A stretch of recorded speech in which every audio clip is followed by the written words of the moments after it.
اعوذ باللہ من الشیطان الرجیم بسم اللہ الرحمن الرحیم وَإِذْ قِيلَ لَهُمُ اسْكُنُوا هَٰذِهِ الْقَرْيَةَ وَكُلُوا مِنْهَا حَيْثُ شِئْتُمْ وَقُولُوا حِطَّةٌ وَادْخُلُوا الْبَابَ سُجَّدًا نَغْفِرْ لَكُمْ خَطِيئَاتِكُمْ سَنَزِيدُ الْمُحْسِنِينَ۔ سبحان اللہ۔ موسیٰ علیہ السلام کی قوم کا یہ واقعہ بیان کیا جا رہا ہے۔ موسیٰ علیہ السلام نے، کیونکہ اللہ تبارک و تعالیٰ نے وعدہ کیا تھا کہ تم مصر سے نکلو اور بنی اسرائیل کو تم فلسطین کے اندر آؤ تو اللہ تبارک و تعالیٰ تمہیں وہ سارے شہر عطا فرما دے گا۔ سبحان اللہ۔ لیکن اس کے ساتھ ایک شرط رکھی تھی، شہر رب ضرور عطا فرمائے گا لیکن جہاد کے ذریعے عطا فرمائے گا۔ سبحان ہاں، یہ رب کا وعدہ ہے، اللہ تعالیٰ تمہیں غلبہ ضرور دے گا لیکن دے گا جہاد کے ذریعے۔ تو جب ان کو کہا گیا بھی جہاد کرو اللہ تعالیٰ تمہیں شہر عطا فرما دے گا تو ان کو موت پڑ گئی۔ انہوں نے کہا یا موسیٰ فاذهب انت وربک فقاتلا انھا ھاہنا قاعدون، انہوں نے کہا تو بھی جا اپنے رب کو بھی لے جا۔ ہاں، فاذهب تو بھی جا، انت وربک تو بھی جا اور اپنے رب کو بھی لے جا، انھا ھاہنا قاعدون ہم یہاں بیٹھے ہوئے ہیں۔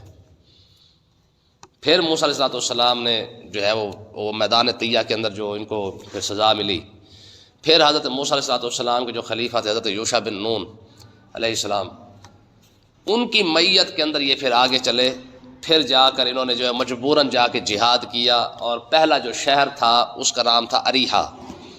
اریحہ شہر کو انہوں نے جہاد کے ذریعے جا کے فتح کیا۔ سبحان اللہ۔ ٹھیک ہے جی، اللہ اللہ کر کے بڑی مشکل سے جا کے جہاد کیا تو اللہ تعالیٰ نے انہیں فتح بھی عطا فرما دی۔ سبحان اللہ۔ جب فتح اللہ تعالیٰ نے ان کو عطا فرما دی نا تو دیکھیں ذرا پھر اللہ تعالیٰ نے ان کو کیا حکم فرمایا، فرمایا کہ تمہیں فتح مل گئی ہے، آکڑ نہ جانا، غرور نہ دکھانا، تکبر نہ دکھانا، کرنا تم نے کیا ہے۔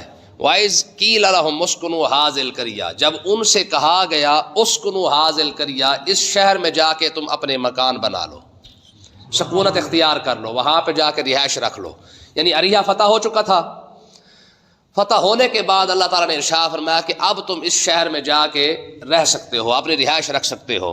وَكُلُوا مِنْهَا حَيْثُ شِئْتُمْ، جہاں سے تمہارا دل کرے وہاں سے جا کے تم کھا پی سکتے ہو، تمہیں کھلی اجازت ہے۔ لیکن دو شرطیں ہیں پھر بھی شہر میں داخل ہونے کی، کیونکہ شہر فتح ہو چکا ہے، اب تم شہر میں داخل ہونے لگے ہو تو شہر میں داخل ہونے کے لیے جو شرط اللہ تعالیٰ نے رکھی وہ دیکھیں، فرمایا وَقُولُوا حِطَّةٌ، ہاں جب تم شہر میں داخل ہونے لگا تو اللہ تعالیٰ کی بارگاہ اقدس میں اپنے گناہوں کی معافی مانگتے ہوئے داخل ہونا، سبحان اللہ۔ تاکہ تم آکڑ نہ جاؤ، تمہارے اندر غرور اور تکبر پیدا نہ ہو، تم اپنے پچھلے گناہوں کی معافی ساتھ ساتھ مانگتے رہنا، بخشش مانگتے رہنا، کیونکہ اللہ تعالیٰ کو کیونکہ عاجزی پسند ہے۔ ٹھیک ہے، تو عاجزی کرتے ہوئے تم جب شہر میں داخل ہوگے تو اللہ تبارک و تعالیٰ تمہارے گناہوں کو معاف فرما دے گا۔ سبحان اللہ۔ ایک کام یہ کرنا کہ حطتن تم کہتے جانا، جس طرح ہمارے الفاظ ہیں نا استغفر اللہ استغفر اللہ استغفر اللہ، اس کا مطلب یہی ہے کہ اللہ تعالیٰ سے معافی مانگنا۔ تو ان کے لیے یہ الفاظ تھا حطتن، میں تم نے جس طرح ہم تسبیح پڑھتے ہیں سبحان اللہ الحمدللہ لا الہ الا اللہ، ایک ایک لفظ، تو ان کو کہا گیا تھا تم نے حطتن حطتن حطتن کی تسبیح پڑھتے رہنا ہے، یہ لفظ کہتے ہوئے تم شہر میں داخل ہو جانا۔ تو معنی کیا تھا کہ ہمارے گناہوں کی بخشش ہو، حطتن کا یہ معنی تھا۔ تو ہو یہودی اور ہو انسان، یہ تو کبھی نہیں بنتے نا۔ انہوں نے جناب اللہ کیا کیا، 70,000 یہودی جو ان میں سے تھے نا، انہوں نے حطتن کہنے کے بجائے حنتتن کہنا شروع کر دیا، استغفر اللہ۔ اللہ کے حکم کا مذاق اڑایا۔ رب نے فرمایا بخشش مانگتے ہوئے جانا، انہوں نے کیا کیا، لفظ حطہ کو حنتا کے اندر بدل دیا، اور ایک روایت کے اندر انہوں نے کہا حبتن حبتن یعنی گندم کا دانہ۔ جب انہوں نے اللہ کے اس فرمان کا مذاق اڑایا تو پھر اگلی بات ایک اور شرط اللہ تعالیٰ نے ارشاد فرمائی، فرمایا کہ ایک تو ان کو یہ کہا گیا تھا حطتن تم نے کہنا ہے، اور دوسرا کام وادخلوا الباب سجدا، فرمایا کہ تم نے جب دروازے شہر کے دروازے اریحہ شہر کے دروازے سے داخل ہونا ہے تو سجدہ کرتے ہوئے داخل ہونا ہے۔ یہ دو کام تم نے کرنے ہیں۔ سجدے سے مراد بھی کیا تھا کہ تم سر کو جھکا کر، ابن عباس کہتے ہیں کہ رکوع کی حالت میں سر جھکا کر تم دروازے سے گزر جانا، جب تم دروازے سے گزرو گے تو اللہ تبارک و تعالیٰ تمہارے سجدے کو قبول فرما لے گا۔ سبحان اللہ۔ ایک تمہاری طرف سے سجدہ ادا ہو جائے گا دوسرا تم جب بخشش مانگو گے تو اللہ تعالیٰ نے ارشاد فرمایا نغفر لکم خطیئاتکم، ہم تمہارے سارے گناہ معاف فرما دیں گے۔ سبحان اللہ، جو کچھ تم پیچھے کر رہے ہو تمہاری سارے گناہوں کی بخشش ہو سکتی ہے، ہو جائے گی، لیکن کرنا کیا ہے؟ دو کام کرنے ہیں، ایک تو سجدہ کرتے ہوئے دروازے سے داخل ہونا، اور دوسرا حتتن کہتے کہتے جانا۔ جب یہ بات کہی کہ یہ ارشاد ہوا تو 70,000 لوگوں نے اللہ کے اس فرمان کا مذاق اڑایا۔ ایک تو حتہ لفظ کو بدل دیا، ہنتتن کہہ دیا اور حبتن کہہ دیا۔ دوسرا انہیں حکم ہوا تھا کہ سجدہ کرتے ہوئے تم نے دروازے سے داخل ہونا ہے، وہ بجائے سجدہ کر کے داخل ہونے کے انہوں نے اللہ کے اس فرمان کا بھی مذاق اڑایا۔ بجائے سر جھکا کے نکلتے انہوں نے کیا کیا؟ سرین کے بل نکلے، یعنی اپنے رانوں پر بیٹھ کر جس طرح بچے نہیں حرکتیں کرتے تو اس طرح کر کے وہ نکلے، اور وہ مقصد کیا تھا؟ رب کے حکم کا مذاق اڑانا، ٹھیک ہے نا۔ پھر اللہ تعالیٰ نے سزا کیا دی؟ جیسے ہی یہ 70,000 بندہ اپنا دروازے کے اندر داخل ہوا مذاق کرتے ہوئے اور حتہ لفظ کو بدلتے ہوئے، 70 کا 70,000 بندے کو اللہ تبارک و تعالیٰ نے وہیں پہ ہلاک کر دیا۔ 70,000 بندہ ان کا مارا گیا، 70,000 بندہ۔ تو اندازہ کریں پھر 70,000 بندے کی ہلاکت وہیں پہ ہو گئی۔ حالانکہ اللہ تبارک و تعالیٰ نے کیا ارشاد فرمایا؟ فرمایا کہ تم دو یہ کام کرو گے اللہ تعالیٰ تمہارے سارے گناہ معاف فرما دے گا۔ کتنا آسان طریقہ تھا یار رب سے اپنی بخشش کروانے کا، ٹھیک ہے نا جی، بالکل آسان طریقہ تھا، سارے گناہ پچھلے معاف ہو رہے تھے، لیکن آکڑ جو ہے نا انسان کو برباد کر دیتی ہے۔ دیکھیں اب یہ اریحہ شہر فتح ہوا تو اللہ تعالیٰ نے ارشاد فرمایا کہ تم میری بارگاہ اقدس میں بخشش بھی مانگتے جانا اور کیا کرنا؟ سجدہ بھی کرتے ہوئے جانا، لیکن انہوں نے ایسا نہیں کیا۔ جب فتح شہر مکہ ہوا نا، یہ شہر فتح ہوا، ذرا اس کا حال بھی دیکھیں۔ قرآن مجید کہتا ہے اذا جاء نصر اللہ والفتح، اے محبوب جب اللہ کی مدد آ جائے اور اللہ تعالیٰ آپ کو فتح عطا فرما دے، وَرَأَيْتَ النَّاسَ يَدْخُلُونَ فِي دِينِ اللَّهِ أَفْوَاجًا، جب آپ دیکھیں کہ لوگ فوجوں کی فوجیں جب دین میں داخل ہو رہی ہیں تو آپ کیا کرنا؟ فَسَبِّحْ بِحَمْدِ رَبِّكَ، سبحان اللہ، آپ اپنے رب کی تسبیح بیان کرنا، واستغفرہ، اللہ کی بارگاہ اقدس میں استغفار کرتے رہنا۔ جو حکم وہاں تھا وہی حکم اللہ تعالیٰ نے اپنے محبوب کو بھی عطا فرمایا، لیکن وہ کیا تھے؟ وہ آکڑ گئے۔ لیکن آقا علیہ الصلوۃ والسلام کس شان سے پھر مکہ کے اندر داخل ہوئے؟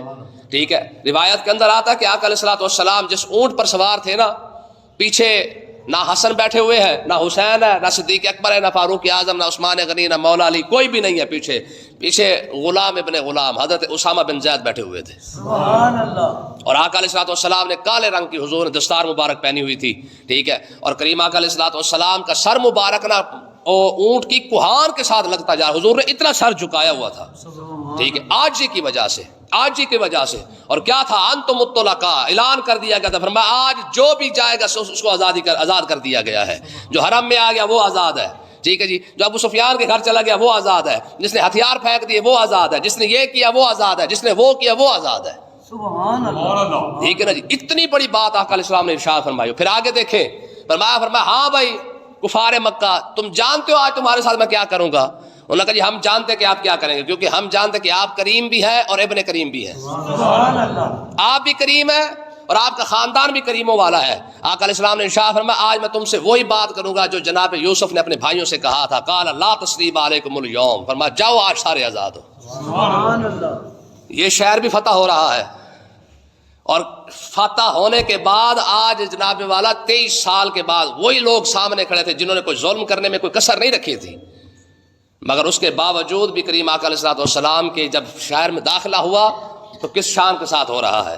اور ایک وہ شہر فتح ہوا اریحہ، تو اس کے اندر داخل ہوتے ہوئے رب فرما رہا ہے سجدہ، تم سر کو جھکا کے گزرنا، تمہارے اندر آکڑ نہیں آنی چاہیے، ہم کیا کریں گے؟ تمہارے گناہ معاف کر دیں گے۔ لیکن کیا ہوا؟ سنزید المحسنین۔ پھر اگلی بات اللہ تعالیٰ نے ارشاد فرمائی، ہم نیک لوگوں کو جو ہے وہ ایسے احسان کرتے رہتے ہیں، نیک لوگوں کو اور عطا فرماتے رہتے ہیں۔ سبحان اللہ، تم نیک بنو تو صحیح، دیکھو پھر رب تمہیں کیا کیا عطا فرماتا ہے۔ دیکھو یار ان کے 70,000 بندہ اسی وقت شہر میں داخل ہوتے ہی مارا گیا، ہلاک ہو گیا۔ وجہ کیا تھی؟ کہ اللہ تعالیٰ کے فرمان کی مذاق اڑانا۔ اور آج یہ قوم نہیں مذاق اڑاتی۔ میں کہتا ہوں قرآن صرف قصے کہانیوں کے لیے نہیں ہے، قرآن کیونکہ قیامت تک کے لیے نا، تو قرآن کی ہر آیت سے آج کا ماحول ثابت ہوتا ہے، ہر آیت سے۔ انہوں نے صرف رب کے 2 حکموں کی نافرمانی کی اور باقاعدہ مذاق ایک حتہ کا مذاق اڑایا، دوسرا سجدے کا مذاق اڑایا۔ آج کل انہوں نے سجدے کا مذاق اڑایا تھا، آج قوم نماز کا مذاق اڑا رہی ہے، آج قوم زکوٰۃ کا مذاق اڑاتی ہے، آج قوم حج کا مذاق اڑاتی ہے، آج قوم قبر کا مذاق اڑاتی ہے. بات سمجھ آ رہی ہے نا جی؟ انہوں نے ایک چیز کا مذاق اڑایا، رب کے سجدے کا. رب نے کہا تھا وادخلوا الباب سجدا، اور سجدہ کرتے ہوئے داخل ہونا. انہوں نے مذاق اڑایا، اور آج تو قوم ساری چیزوں کا مذاق اڑا چکی ہے. رب نے فرمایا چوری نہیں کرنا، قوم مذاق اڑا رہی ہے. رب نے کہا سود نہیں کھانا، قوم مذاق اڑا رہی ہے. اور اگلی بات دیکھیں، فرمایا فبدل الذین ظلموا منہم، فرمایا کہ ان ظالموں نے، ان میں سے جو ظالم تھے نا، انہوں نے رب کے قول کو ہی بدل دیا. فبدل الذین ظلموا منہم قولا، تو اللہ تعالیٰ نے ارشاد فرمایا غیر الذی قیل لہم، فرمایا کہ جو ان سے کہا گیا تھا نا کہ تم نے یہ کہنا ہے حتتن اور سجدہ کرتے ہوئے، فرمایا انہوں نے اس کو ہی بدل دیا.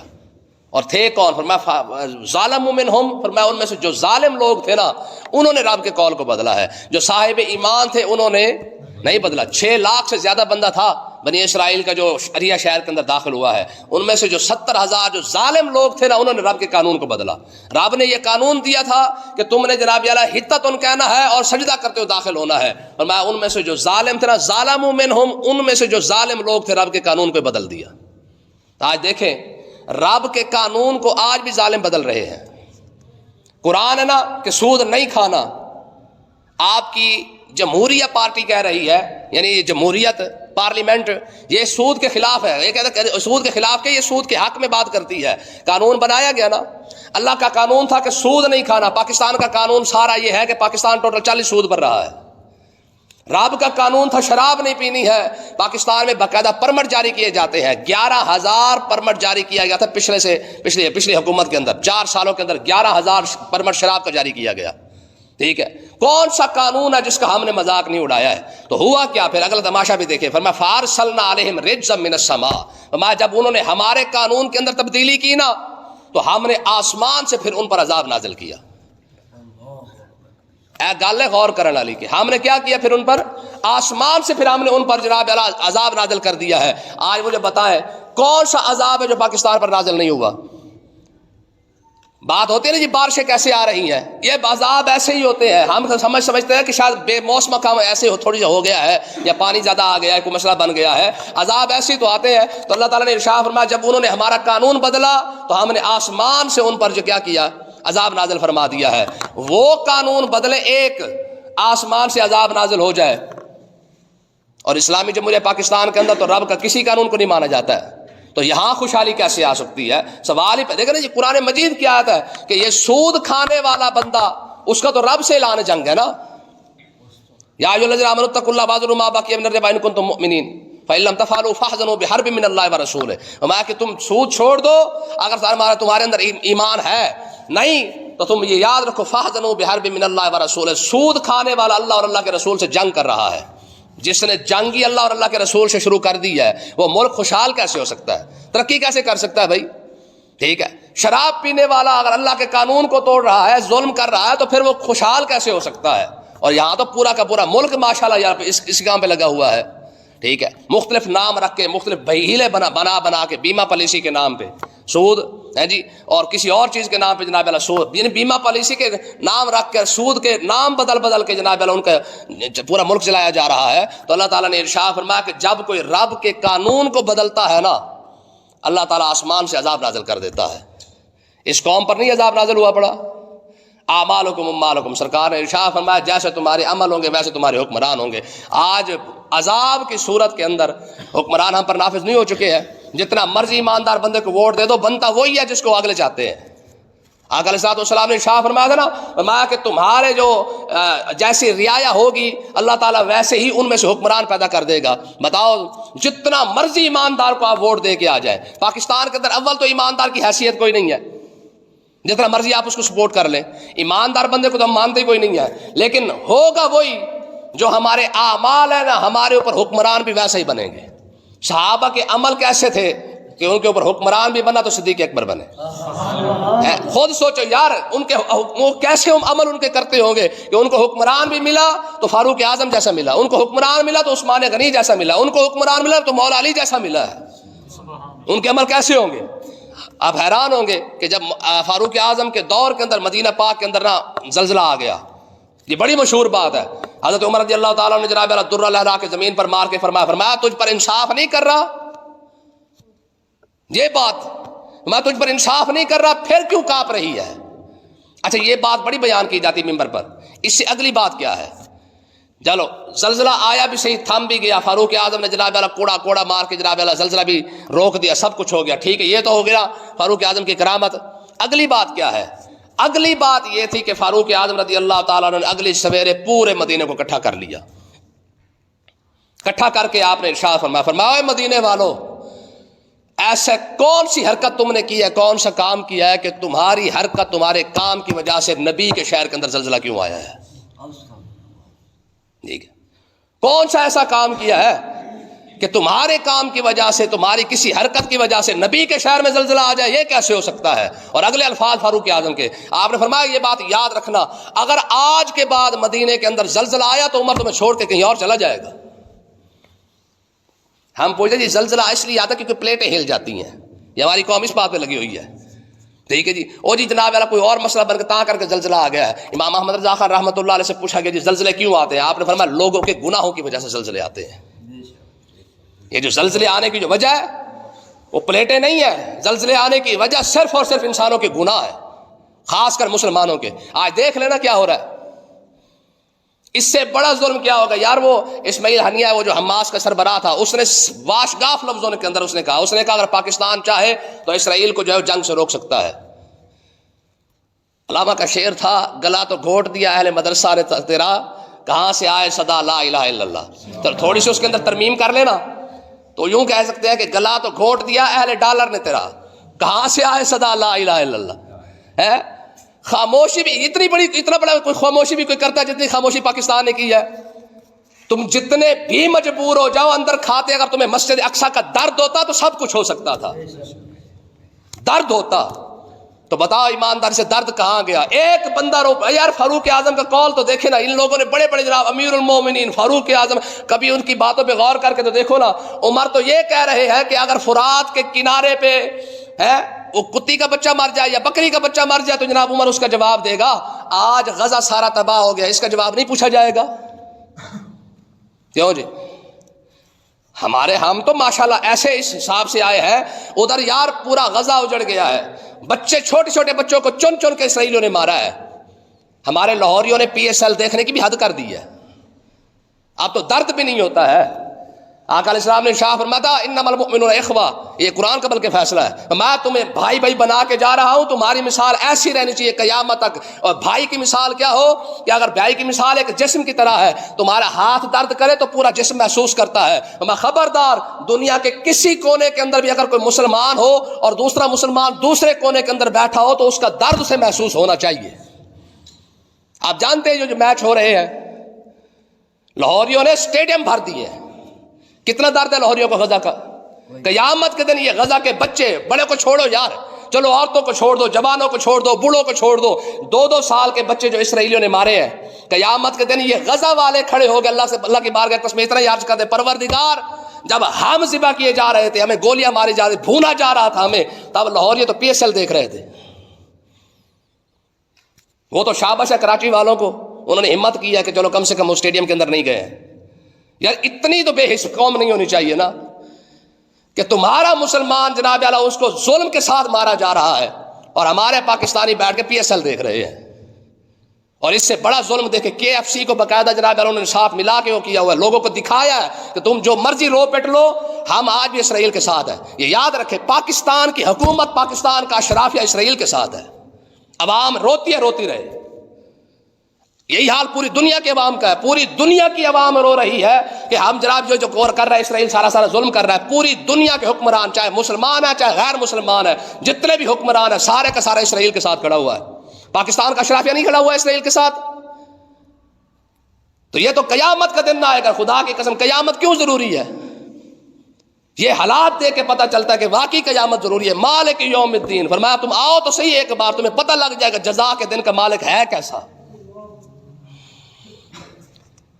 ایک قانون رب کا بدلا 70,000 لوگوں نے. تو اللہ تعالیٰ نے ارشاد فرمایا فبدل الذین ظلموا منہم، فرمایا ان میں سے جو ظالم لوگ تھے نا انہوں نے رب کے قانون کو بدل دیا. تو اس سے مطلب سمجھ میں آ گیا کہ رب کا قانون ہمیشہ ظالم بدلتا ہے.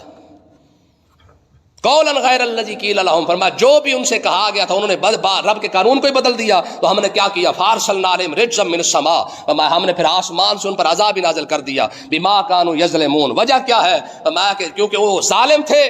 جب ظالموں نے ہمارے قانون کو بدلا تو ہم نے ان پر عذاب نازل کر دیا ہے. یہ قوم بھی ظالم بنتی ہے جب یہ ظالم کے ساتھ کھڑی ہوتی ہے. حکمران تو پھر ویسے حکمران ظالم ہے. ٹھیک ہے نا؟ تو اللہ تعالی ہمیں سمجھنے کی توفیق عطا فرمائے.